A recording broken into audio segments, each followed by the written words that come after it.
Hey, I'm loving this AMATYMA series because I get to meet different men from different walks of life. And as you can see, man, I'm all championed up. So this right here is the SADC champion ABU. This is a title. Okay, start with this one. And then over here, I've got the Pan African Association WBA champion. And then here I've got the world champion IBO. Ladies and gentlemen, please welcome the champ himself, LUSANDA KOMANISI. All right, champ? I'm good.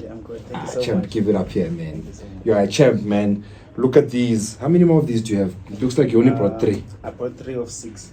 3 of 6? Yes. So you are a world champ? I'm a former world champion. Former world champ. Right now, I can proudly say I'm a former multiple time holder. Sure.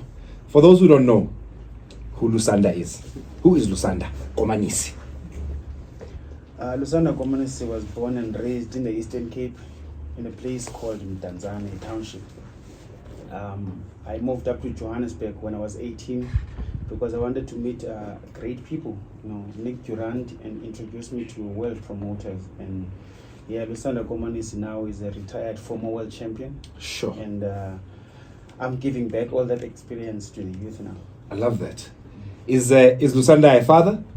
Yes, I'm a father of 4. You're a father of 4. Yes. You've got girls, boys? I've got a boy, 3 boys, 1 girl. My girl she's 13 now. That's my oldest. Okay, nice.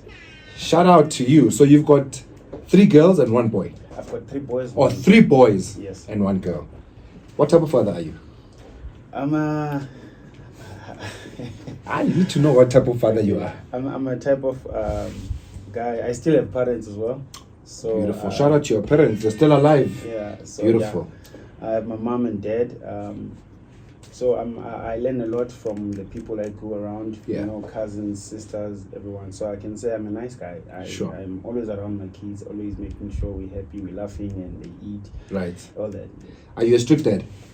No. Not at all. Not at all. Pelaniti, with boxing comes a lot of discipline, and you have a schedule where you need to train, you need to eat right.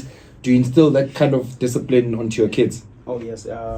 My kids are they're not into fighting yet. Okay. But I do watch them.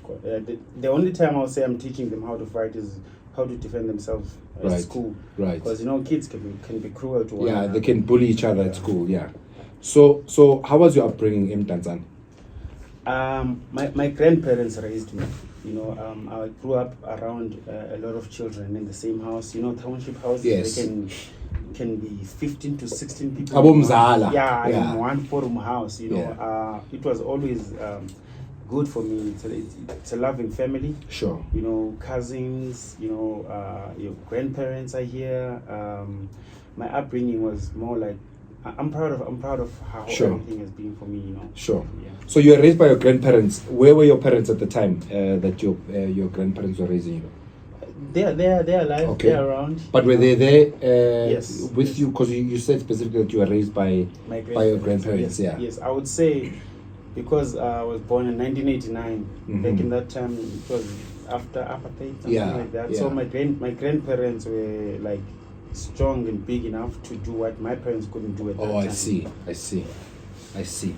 How's the relationship with your dad? We're good. I'm good with my old man. Yeah. How old is he? I'm not 100% sure how old my dad is. Let's have my little journey. But my dad is in his 50s. I can assure you that. Right. If he's not 60 this year. Yeah. Yeah, I think it's 60 this year. So I'm gonna give you a personal assignment. You need to find out how old your dad is because it's one of those things that I always ask. How old's your dad? Do you even know how old your 4 kids are? Yes. Okay. Yes. Let me test you. Okay. I have a 2-year-old. Yeah. I have a 4-year-old. Yeah. I have an 8-year-old. Yeah. And then I have a girl who's 13 this year. Okay, you did say. Nice one. So in the sport of boxing, what got you into boxing? Who influenced you to get into the space and sport called boxing? Okay.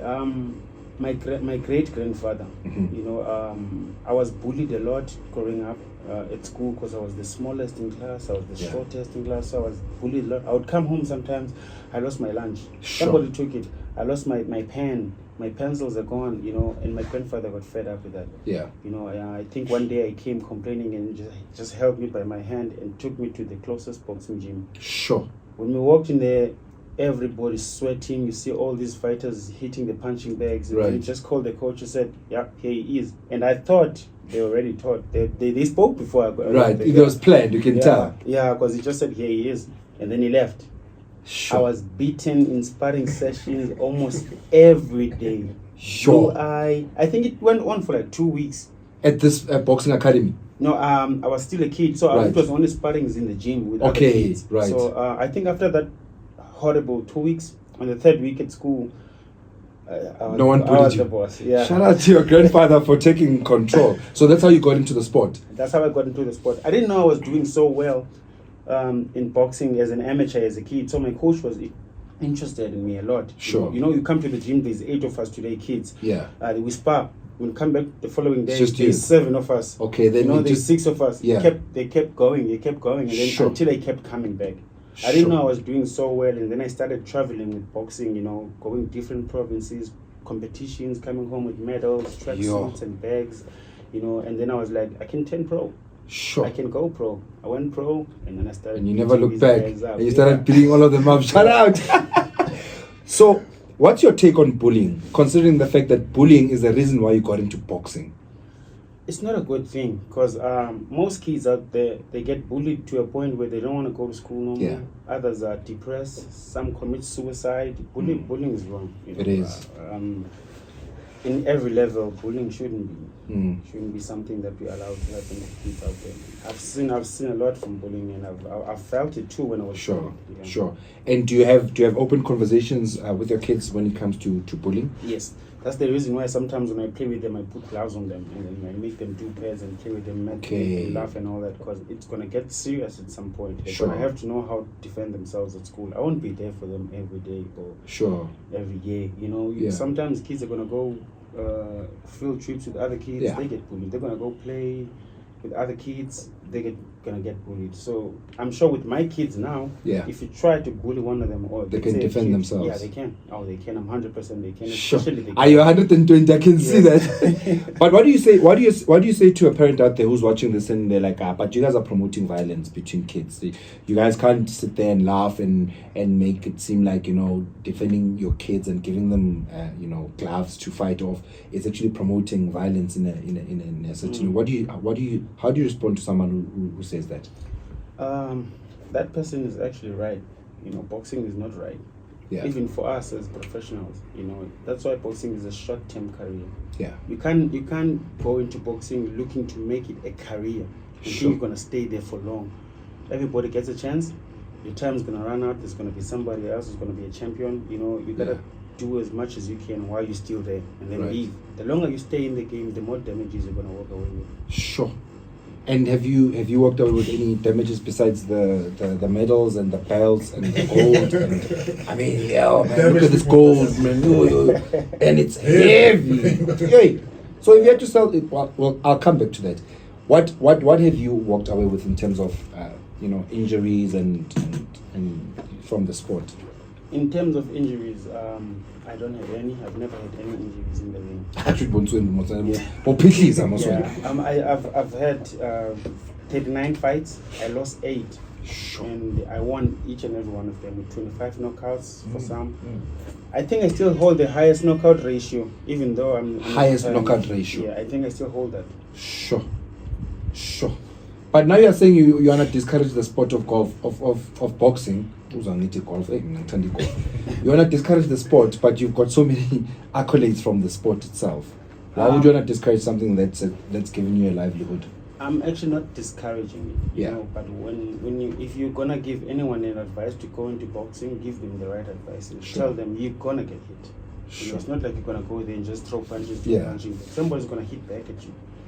You know, I'm not discouraging it, but I wouldn't personally. I don't want my kids to do boxing. Okay. I've already taken the punishment for them. I like want them that. to do it, So you don't want your 3 sons to get into the sport at all? No. They're gonna do it for self-defense, Right. but not for them to take it as a career. Sure. What is life like after boxing? You're a champ. The records are there. The numbers are there. The accolades are there. The belts are there. What happens after? There's so many untold stories about that part, you know, because in boxing, some guys do make money, Sure. some guys don't make money. Some guys make money and still they don't even know that they make money.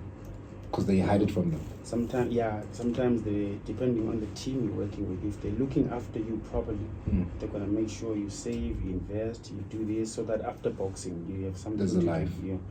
And some teams nowadays are greedy. You know, they make sure they fill up their own pockets. These fighters go home and With nothing. They have nothing. And you see this guy on TV every week. He's holding belts, gold all over him, but his bank balance is like 20 rand. Sure. And it's sad because after boxing, I know now today, even when I go home to Eastern Cape, I see former champions, former world champions. Some of them I see them walking in the streets. Some of them they don't even have roofs of their. Some of them, the belts are probably lost. Yeah, they don't even know how many they've collected when they were still in boxing. Sure. You know, it's sad. And in boxing, there's no retirement fund. You get hurt, it's your injury. You're on your own, basically. You're on your own. You know, my best friend was hurt to a point where he was in a coma. Sure.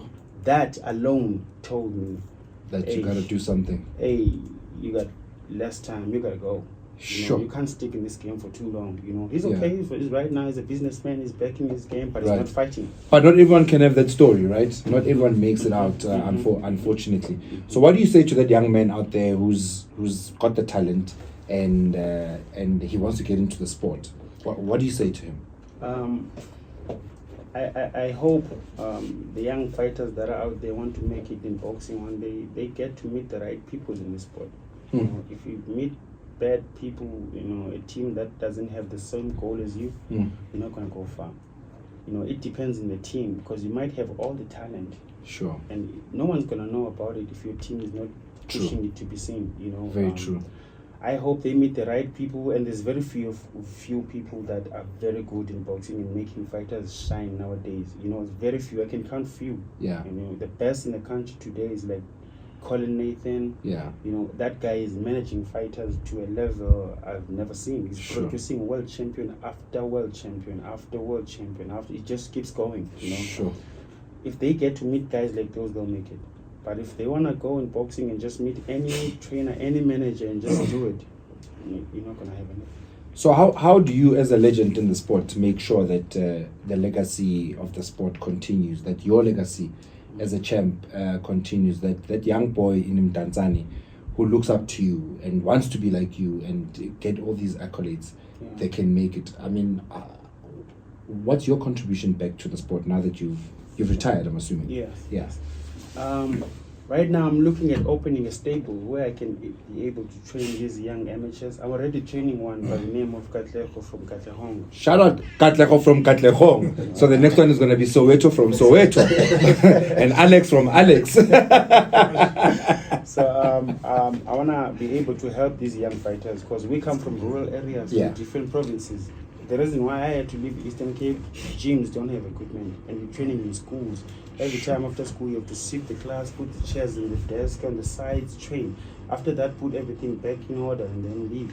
So I was like, no, I need to go to a proper boxing gym where they treadmills, punching bags. Yeah. You know, in East London, there can be 4 guys on one punching bag. Sure. And they have to share that punching bag. Yeah, we're sharing them. Everybody's sweating on the same punching bag. And then I got to Joburg. Oh, wow, this gym is nice. Yeah. You know, there's mirrors on the walls. You see there's technology. Training. Yeah, the technology has improved a lot. You know? Even the clothes themselves that they use to train, they used to train the shoes, the running shoes and everything. Gloves are not torn. Sure. You know, I think it's okay. Let me just put it this way: we leave the rural areas to get to the greener pasture. Of course, the city lights. Yes, the city lights. Yeah. How's your relationship with your dad? He's still alive. How's the relationship? Because you said you were raised by your grandparents earlier, right? But how is your relationship with Tamalako? It's good. It's a good relationship. You know. But I was good to Nangai. My old man, my old man is 60. I'm there now. Oh, now you figured it out. You said he's about 50. Yeah, because I remember last year I was chilling with him. He said, "Nah, I'm turning 60 next year." So I'm like, "Oh, I know now." And how's things between you and time? Oh, he's a good man. He's a man of God. Yeah. You know, the whole family are church-going people, and you know, they always support me. They motivate me. You know, I always talk to my dad on the phone. We even on WhatsApp together. Oh, nice. We're like friends. Nice. It's amazing how the relationship just turns over time, that he now becomes almost like your son the older he becomes, and I'm sure he's more needy towards you now than you were when you were growing up. And even though I never grew up around my dad, I was with my grandparents. Yeah. My dad taught me a lot when we started kicking off together. You know, he taught me a lot, and he taught me something I'll never forget, that as a man, you must always be able to make a plan. Sure. You must always be able to make a plan. Don't wait on anybody to be there for you. Yeah. Don't cry when things don't happen. Sure. You know, if they're not going to happen to you, who they're going to happen to? Sure. Who's it going to happen to you? So that's the advice he gave you, that he said, a man indoda milenzi plan and indoda ikhali. Yeah, whatever you go through, face it. It's yours. Sure. Yeah. And what advice are you giving to your 3 sons? For them, they're too young now. Okay. But hopefully, as they grow, I'm growing as well. So Sure, of course. I'm sure I'll have a more solid advice for them. Right. Because what we also advocate on this series is the fact that men must learn to open up. Men must learn to be vulnerable. Men must cry. We promote the ethos that indoda medicale, because we are human beings after all. Have you ever cried in front of your kids? Yes. What was happening? But I'm sure it was confusing for them, because I was winning a title, so it was tears. Oh, the tears of joy. I was screaming, crying in the ring, and then it must have been weird. What do you want? But besides that, have you ever cried any other time? Maybe when you were sad or when you were down? Oh yeah, I remember crying in front of my daughter, and she was confused because she was like 8, 9 at that time. Right. I cried so bad. I was so stressed a lot. I had just lost a title, a world title. Right. This world title, IBO world title, This one here. without fighting anyone in the ring. How's that possible? It's very possible when they strip you of your title. Because Every title has a let's say they give you 10 months to defend your title, and Okay. in that 10 months you fail to get an opponent or you fail to get a promoter to Then you- secure the show. then you lose the title. The IBO board, they're gonna strip you of that belt. And Wow. I slept as a world champion in the night, smiling and playing with my kids. I woke up as a former world champion the following day, and I saw on the news, and I saw on the newspaper. So they don't even consult with you to say there's No, 30 days to go. They never. They gave me 10 months, and then after that, before the 10 months ended, my manager at that time, who was Mr. Tengenpen, a big manager Sure. from the Eastern Cape, Yeah. he wrote to them saying he needs an extension, you know, Right. so he can secure a show, Right. maybe overseas. And in that extension alone, I think that's when that thing happened. You know, I woke up the following day, and then I saw on Facebook, somebody just won my title. What? But the title is right here next to me, next to the bed. So this title now, It's a copy. so this is a copy. Yes, when you win a title in the ring, they give you a copy. Oh, they don't give you the original. When you go into the ring to defend your belt, Yeah. when that guy wins, he won't take your belt from your shoulder. They're going to make a copy for him. Hence, they say every title has sanctioning fees. Oh. Those sanctioning fees make another copy Sure. for him or for you. So is there value to these belts? I think this one. Okay. Because even where I come from, it's highly regarded. This belt is Sure. There's too many former IBO world champions. There's too many of them. And if I ask any of them about, do you still have your belt? Yeah, I can't let that go. Okay, No, because wait, there's no sentiment. one, yeah, no one touching that. I think there is more attachment in this. than the others. Yeah.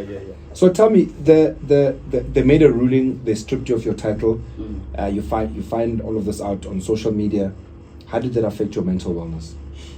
I cried in front of my kid. Yeah. And I spoke to my manager. I said, what now?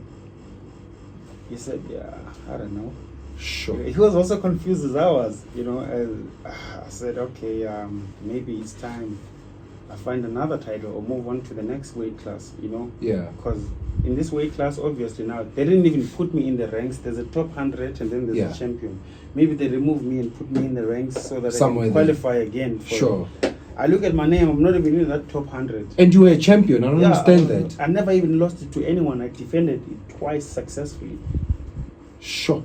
Did you seek any professional help, maybe a psychologist, just to go through the journey of healing and accepting that this is the new reality, you're no longer a champion?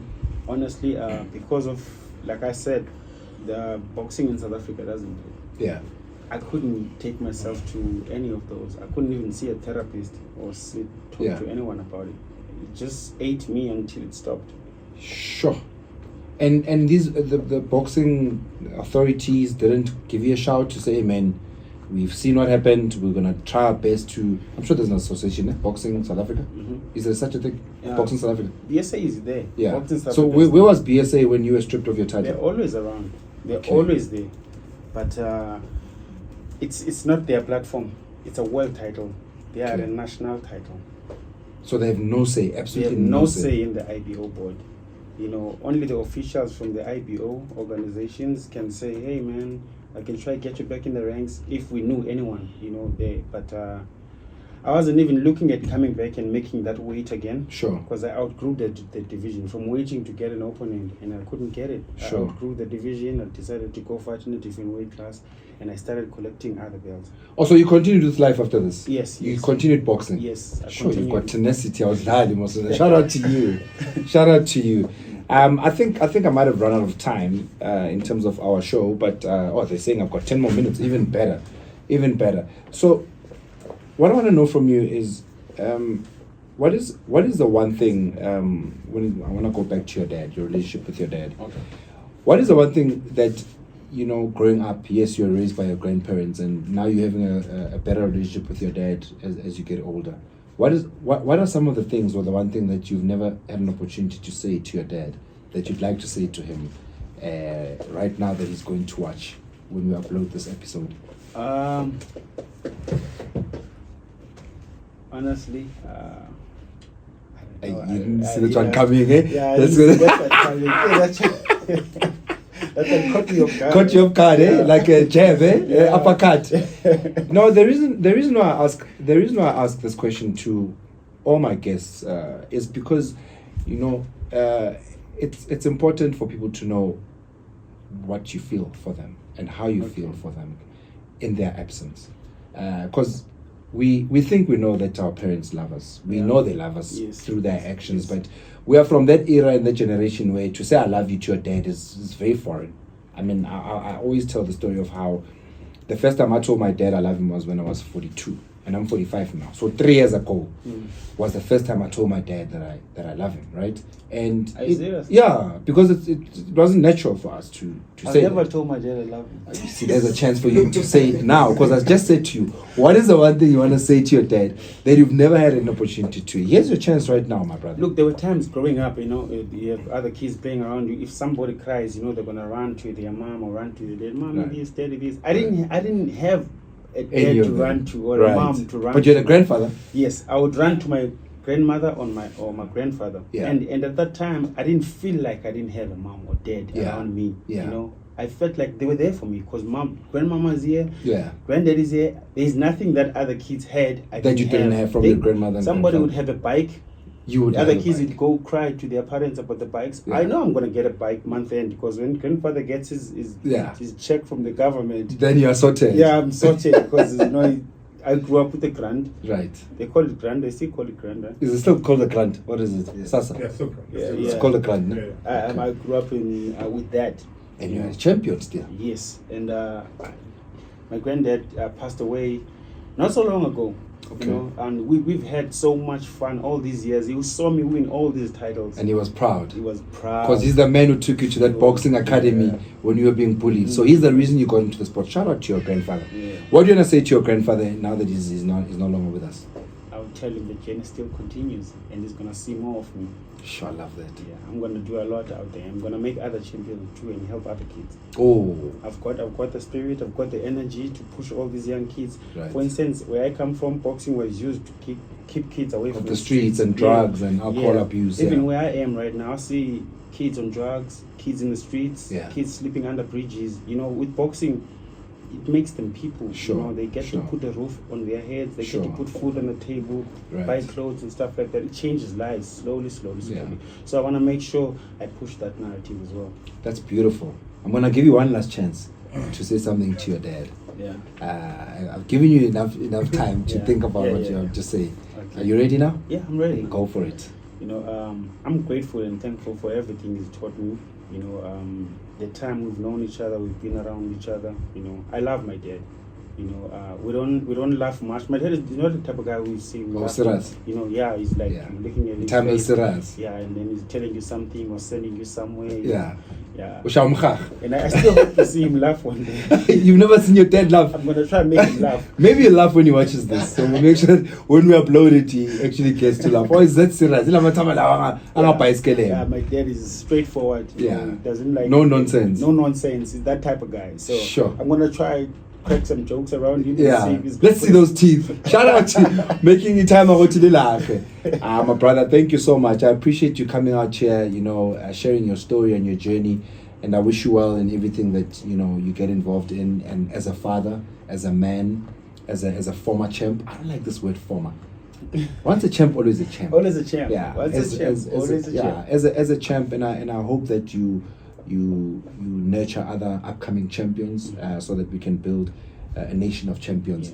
Yes. If there's one thing you'd like to say to your kids who will be watching this right now, what are you gonna say to your kids? It is not done. I'm gonna see you soon.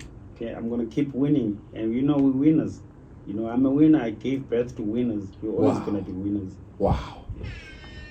Daddy's not done because he's a winner and he's brought winners to this world. Thank you so much, champ. Thank you so much. Sibonga uThami sithi danko.